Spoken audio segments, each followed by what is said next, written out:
राम भद्राचार्य जी का। आचार्य जी प्रणाम, बहुत बहुत स्वागत है आपका। और इस संवाद में मेरे साथ 5 संपादक भी हैं। राहुल देव जी हैं, हर्षवर्धन जी हैं, अंशुमन जी हैं, राकेश जी हैं और संगीता जी हैं। तो ये संवाद शुरू मैं करूं। बहुत सारे मुद्दों पर आपसे मुझे बात करनी है। आपने संकोच प्रश्न कीजिए।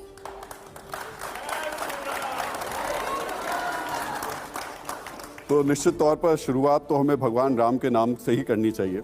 और तुलसीदास जी कहते हैं कि भगवान राम वो हैं जिनके गुणों को राम खुद नहीं बता सकते हैं। लेकिन आपने भगवान राम के गुणों को 2 प्रकार से बताया, स्वभाव और प्रभाव। थोड़ा इसको विस्तार से बताइए। राम शब्द ही 2 अक्षरों का है। रा शब्द प्रभाववाचक है और म शब्द स्वभाववाचक है। प्रभाव और स्वभाव दोनों का मिलित रूप ही राम है।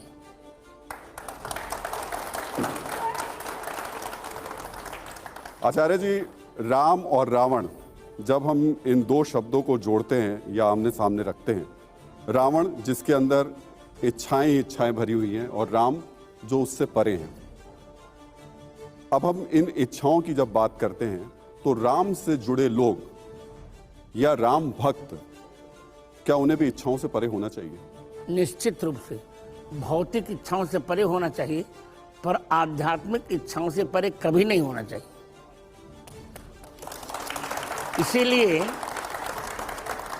इसीलिए रामचरितमानस जी के बालकांड के दोहा क्रमांक 193 में गोस्वामी जी ने कहा, निज इच्छा निर्मित तनु माया गुण गोपाल। आपने बहुत अच्छी बात कही कि भौतिक नहीं होना चाहिए, आध्यात्मिक होना चाहिए इच्छाओं को। लेकिन आज के वक्त में भौतिक ही भौतिक दिखाई दे रहा है। राम के नाम पर सियासत हो रही है, राम के नाम पर हिंदू राष्ट्र की बात हो रही है, ऐसा राम है, के नाम पर लड़ाई हो रही है। ऐसा है, जो श्री राम को नहीं जानते हो ऐसा कर रहे हैं। मेरी दृष्टि में रा शब्दाद राघवो रा शब्दाद राष्ट्रमित्युक्तम माँ शब्दाद मंगलम स्मृतम। रा का अर्थ है राष्ट्र और माँ का अर्थ है मंगल। राम ही इस राष्ट्र के मंगल हैं। जो लोग सियासत कर रहे हैं, झगड़े कर रहे हैं, वे राष्ट्र का मंगल नहीं चाह रहे हैं। इसे संस्कृत में भी यदि राम शब्द की व्याख्या की जाए तो रा धातु का अर्थ है दान, माँ का अर्थ है मंगल। राति मंगलम यह स राम। जो सबको मंगल ही देते रहते हैं उन्हें राम कहते हैं। इसी अवधारणा को लेकर तो हमने राम जन्मभूमि का संघर्ष किया। और राम जन्मभूमि के संघर्ष में मैं तो कहूँगा कि हम 100% सफल हुए। और मैं व्यक्तिगत रूप से बहुत प्रसन्न हूँ। जगत गुरु, आपने जो कहा मैं उसी से एक सवाल आगे लेकर के चल रहा हूं। क्या राजनीतिक पार्टियों को भगवान श्री राम का नाम अपने मंचों पर, अपने नारों में, अपनी सियासत के लिए इस्तेमाल करना चाहिए?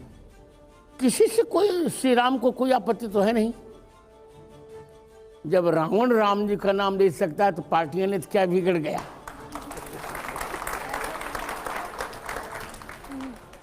पर अगर उस नाम के जरिए लोगों को बांटने का काम हो जाए, वो नहीं, ऐसा नहीं होता। जरिया बना लिया, ऐसा नहीं होगा, ऐसा नहीं होगा। लोग समझ नहीं पा रहे हैं।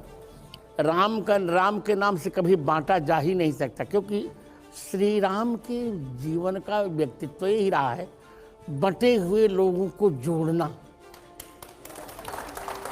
इसीलिए महोदय रामचरितमानस के अरण्य कांड के 11वें दोहे की 14वीं पंक्ति में भगवान राम के लिए कहा गया, अति नागर भव सागर सेतु। और भगवान राम सेतु हैं। सेतु बटे हुए दो भागों को एक में मिलाता है, 2 किनारों को मिलाता है। तो राम तो कभी बांट ही नहीं सकते। जो राम के नाम पर बांटने की बात कर रहे हैं उनकी मूर्खता को मैं प्रणाम करता हूं।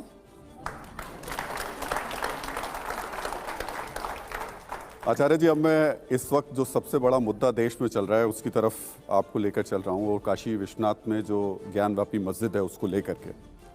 अब ये जो मुद्दा है, इसे लेकर सियासत हो रही है या ये वाकई सनातन की जरूरत है? नहीं, आवश्यकता है, सनातन धर्म की आवश्यकता है। क्योंकि देखिए,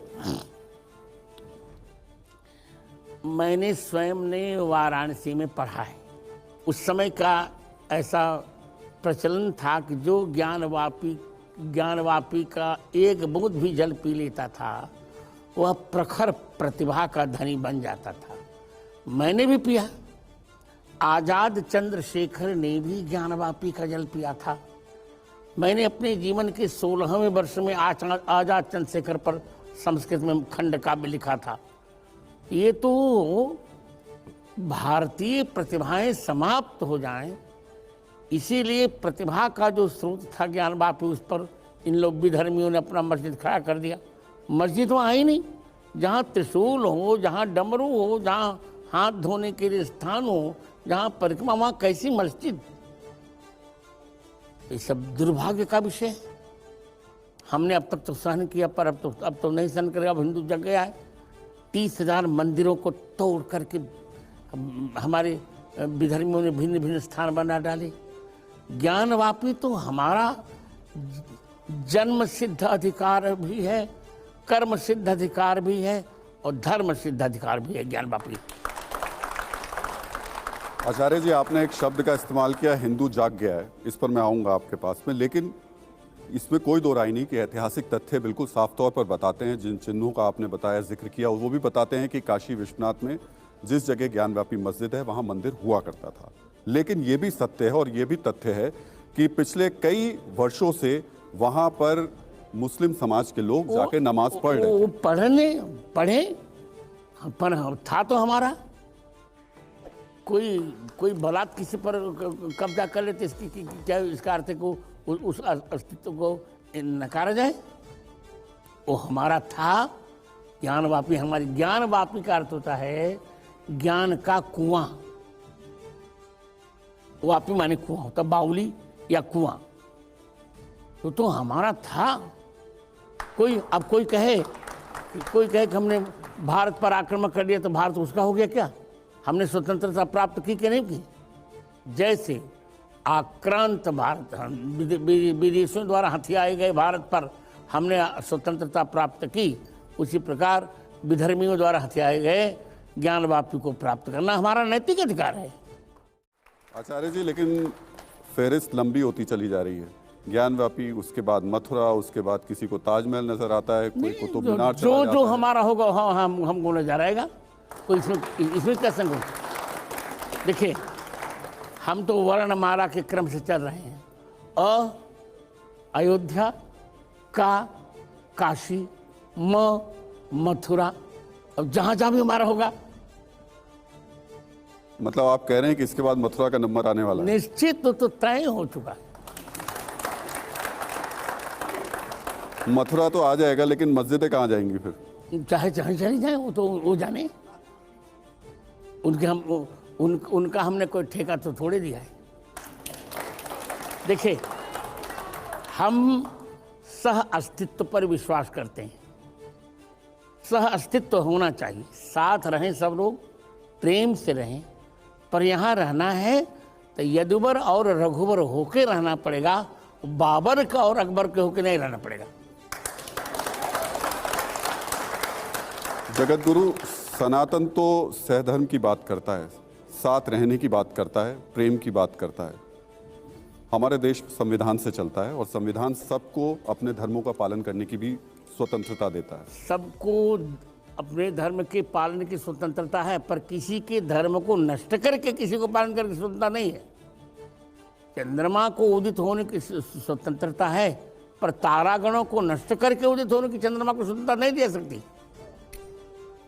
रहीमन राज सराहिए शशिशम सुखद जो होए, कहा बापुरो भान जो तपो तरियन खोए। तुम स्वयं जियो, पर हमको भी जीने दो। हमको भी जीने का अधिकार है कि नहीं? मेरे साथ 5 संपादक भी हैं, आप में से कोई सवाल अगर आपने एक महत्वपूर्ण बात अभी कही, वैसे तो सारी बातें महत्वपूर्ण हैं, कि जो हमारा है वो हमारा ही रहेगा और हमें मिलना चाहिए। वो यदस्मदीयम नहीं तत्परेषाम। तो मैं आ रहा हूँ। तो अभी हमारे इतने लंबे इतिहास में कई ऐसी चीज़ें जहाँ पर कई ऐसे धर्मस्थल भी हैं जहाँ पर अलग विविध धर्मों का प्रभुत्व रहा है और उनके भवन बनते गिरते बदलते रहे हैं। दूसरी बात कि हम केवल अतीत में जिएंगे, जो अतीत में था उसका हमने एक आज बदला लेंगे, ऐसा है, या भविष्य बनाएंगे, ऐसा है जी। आप यान तो देखते ही होंगे। यान में होता यह है कि एक दर्पण होता है, वो आगे चलते समय पीछे दिखाई पड़ता रहता हूँ। तो हम अतीत को अतीत से प्रेरणा लेकर वर्तमान का सर्जन कर सकें। आपने बहुत अच्छा उदाहरण दिया, आपने बहुत अच्छा उदाहरण दिया। क्योंकि मैं गाड़ी चलाता हूँ, यहाँ सभी चलाने वाले लोग हैं। मैं तो बैठता हूँ गाड़ी पर, चलाता नहीं। जी। तो अगर हम सामने की स्क्रीन से अपनी शीशे से आँख हटा ले और केवल पीछे वाले शीशे पे देखते रहे तो निश्चित ही दुर्घटना होगी। इससे अतीत से प्रेरणा लेकर वर्तमान का सर्जन करना ही भारतीय इतिहास की प्रश्रिमर परंपरा है। अंशुमन जी। आचार्य जी, मेरा प्रश्न जहां राहुल जी ने छोड़ा उससे थोड़ा सा और गहरा है। दुनिया के सारे धर्मों का इतिहास भयानक जघन्यताओं का इतिहास है, और अगर आप धर्म के इतिहास में जाएं तो शायद कोई भी ऐसी जघन्यता नहीं जो धर्म के दायरे में नहीं की गई हो और उसके बाद उसे अन्याय संगत धर्म ने ही ठहराया है। अब जब हम आज धर्म की बिल्कुल नई व्याख्याओं में खड़े हैं तो धर्म के नाम पर जायज क्या क्या है और नाजायज क्या क्या है, जो क्या उचित है और क्या अनुचित है, ये विवेक अब आज के संविधान के संबंध में क्या है? मुझे कहने दिया जाए, जहां अंग्रेजी में शुड लगता हो या उड लगता हो, जो करना चाहिए वही धर्म है, जो नहीं करना चाहिए वही अधर्म है। तो मैं तो कहूँगा कि अपने कर्तव्यों का, चाहे वे कर्तव्य परिवार से विहित हो दिए प्राप्त हों या समाज से या राष्ट्र से, अपने कर्तव्यों का निष्ठापूर्वक निर्वहन करना ही सबसे बड़ा धर्म है और ईश्वर की सबसे बड़ी पूजा है। मेरा प्रश्न आचार्य जी इसलिए था क्योंकि इतिहास के नाम पर बहुत कुछ आज वर्तमान में सही बताया जाता है, और इतिहास में बहुत सारी ऐसी चीजें भी हुई हैं, धर्मों के सारे धर्मों में हुई हैं, जो अब वर्तमान में प्रासंगिक नहीं हो सकती। ये मेरा प्रश्न ये था कि उस आधार पर अगर आप देखें तो संविधान सम्मत। अंशुमान जी, मुझे बोलने दिया जाए, इतिहास है क्या, पर इस पर चर्चा तो हम करें। अतीत घटना को इतिहास नहीं कहते। धर्मार्थ काम मोक्षाणाम उपदेश समन्वितम पूर्ववृत्त कथोपितम इतिहासम प्रचक्षते। धर्मार्थ काम मोक्ष के उपदेश से युक्त पूर्ववृत्त घटना को इतिहास कहते हैं। दुर्भाग्य है कि हमारा इतिहास अंग्रेजों ने बनाया, तो रामायण को प्रागैतिहासिक मान लिया गया, महाभारत को प्रागैतिहासिक मान लिया गया। इतिहास शाश्वत सत्य की व्याख्या ही इतिहास है। इतिहास, यह ऐसा था। इति माने इस प्रकार, ह माने निश्चय, आस माने, इति माने इस प्रकार, ह माने निश्चय, आस माने था। अर्थात जहाँ पूर्ववृत्त घटना को प्रामाणिक प्रस्तुत किया जाता है उसी प्रस्तुतिकरण को इतिहास कहते हैं। तो अब तक हमारे यहाँ धर्म के नाम पर जो हुआ, मैं तो मानता हूँ धर्म के नाम पर जघन्यता हुई नहीं, पंथ के नाम पर जघन्यताएं हुई। धर्म तो एक ही है, सनातन धर्म। सनातन धर्म के नाम पर कभी जघन्यता नहीं हुई, कभी अत्याचार नहीं हुआ, कभी हिंसा नहीं हुई। पंथ के नाम पर हुई होगी वो जाने। मजहब में और धर्म में बहुत अंतर है। मजहबों के नाम पर जो घटनाएं हुई होंगी उनका उत्तरदायी मैं नहीं हूँ, पर मैं मानता हूँ कि सनातन धर्म के नाम पर कभी भी किसी भी प्रकार का कदाचार मैंने नहीं देखा। हर्षवर्धन जी।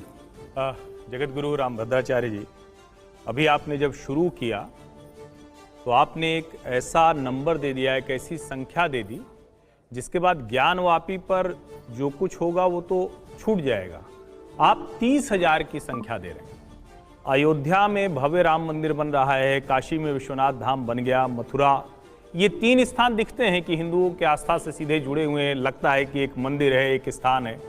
अब अगर ये 30,000 की संख्या होगी तो आज के आधुनिक भारत में ये कैसे सहअस्तित्व? मैं ये कहने जा रहा हूँ कि जितना हो सके कम से कम 3 तो हमें मिल जाए। भारत 3 अक्षर है ना, तो कम से कम 3 तो हमको मिल जाए मित्र। अयोध्या मिल जाए, काशी मिल जाए, मथुरा मिल जाए, फिर देखेंगे। नहीं जगत गुरु, इसमें थोड़ा सा ये लोगों के मन में भी रहता है और कई बार ये चर्चा में भी आता है कि इन 3 स्थानों पर क्या हिंदू जो धर्म गुरु हैं, शंकराचार्य हैं, आप जैसे जगत गुरु हैं, उनकी तरफ से क्या कोई भरोसा जाएगा कि ये 3 स्थान हैं, इसके बाद हम बात नहीं करेंगे? क्या नहीं करना चाहिए? वो तो परिणाम बताएगा, पहले 3 मिल जाए फिर हम बताएंगे। जगत गुरु, लेकिन यहाँ मेरा सवाल आपसे ये है कि आप कह रहे हैं ये 3 मिल जाएं, लेकिन कुछ वक्त पहले आरएसएस प्रमुख मोहन भागवत ने कहा था कि अयोध्या हो गया बस, अब काशी और मथुरा की बात नहीं। मैं उनकी बात नहीं करता, क्योंकि मैं इस समय धर्माचार्य के मानक से चर्चा कर रहा हूँ, और मोहन भागवत धर्माचार्य नहीं है। ही इज नॉट धर्माचार्य। एक 1900 मैं एक बस कंटिन्यू कर लूँ, इसमें 1991 का एक कानून भी है देश में, प्लेसेस ऑफ वर्शिप एक्ट, और वो कहता है कि 15 अगस्त 1947 से पहले अयोध्या को छोड़कर जो धार्मिक स्थल जिस जगह पे है वो वैसे ही रहेगा, उसी स्वरूप में रहेगा। ऐसा नहीं है, कानूनों में परिवर्तन भी होते रहे हैं। भारतीय संविधान में ही लगभग 126 27 परिवर्तन हुए हैं। जो हमारा है शाश्वत वो हमें मिलना चाहिए। ज्ञान, सुनिए मेरी बात सुनिए, ज्ञानवापी भारतीय प्रतिभा का पुंज है, और मथुरा गीता गायक की जन्मस्थल, ये तो हमको चाहिए ही चाहिए।